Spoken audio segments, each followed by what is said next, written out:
The first question, your first question about who is the we initially is, I'm using,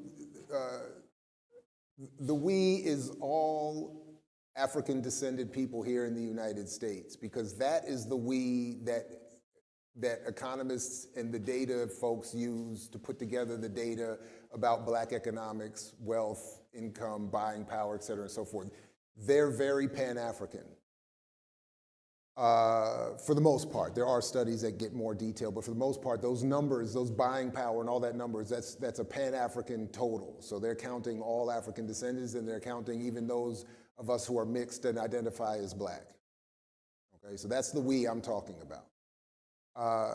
And I understand the tendency for some towards what I would consider to be reactionary or conservative identity politics, but that's not what I'm advocating. I think I've been clear even tonight in the work, but I'll be more explicit that class struggle within African black communities is essential.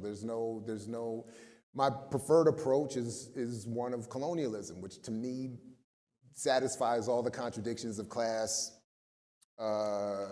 race, class, and culture are all considered and dealt with in the context of understanding an anti-colonial struggle. So that's the we, and that's sort of my approach to how I think we need to understand identity. I am a Pan-Africanist. I am all of that, but I am also wanting to be clear that there's a particular use. So there's a particular use of this mythology that targets Black America. There's one, I failed to mention it earlier, so I'm glad you gave me an opportunity to do this. There's one of the other areas increasingly I'm paying attention to is the continental African version of this. That there is very much a continental African version of black people on the continent of Africa don't need government, don't need movements, don't need politics, they need black business. And there's, even right now, people that I happen to know personally are in Ghana right now trying to build this mythology with African business people over there with this idea that we get our business together, we're gonna be good. It's a conservative Pan-Africanism, as I would describe it.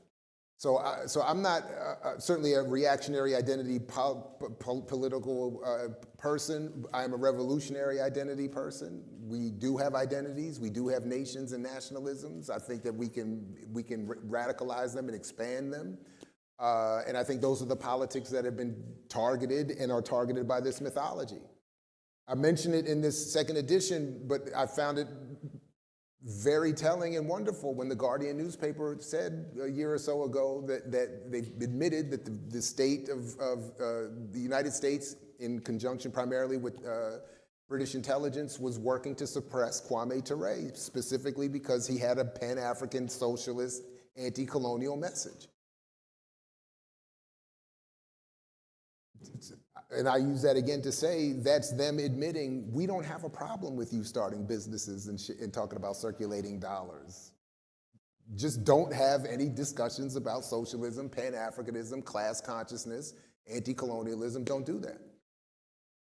So I hope that addresses, I think, and the point about business exploitation, I think, I did mention that point. I'm with you. Like, part of my point about supporting black businesses is that obviously we're not wanting to support those that are mimicking the exploitative relationships with labor and anyone else. I'm just simply saying black businesses aren't even big enough to exploit their labor because they are their own labor for the most part. The owner is the labor. So anyway, thank you.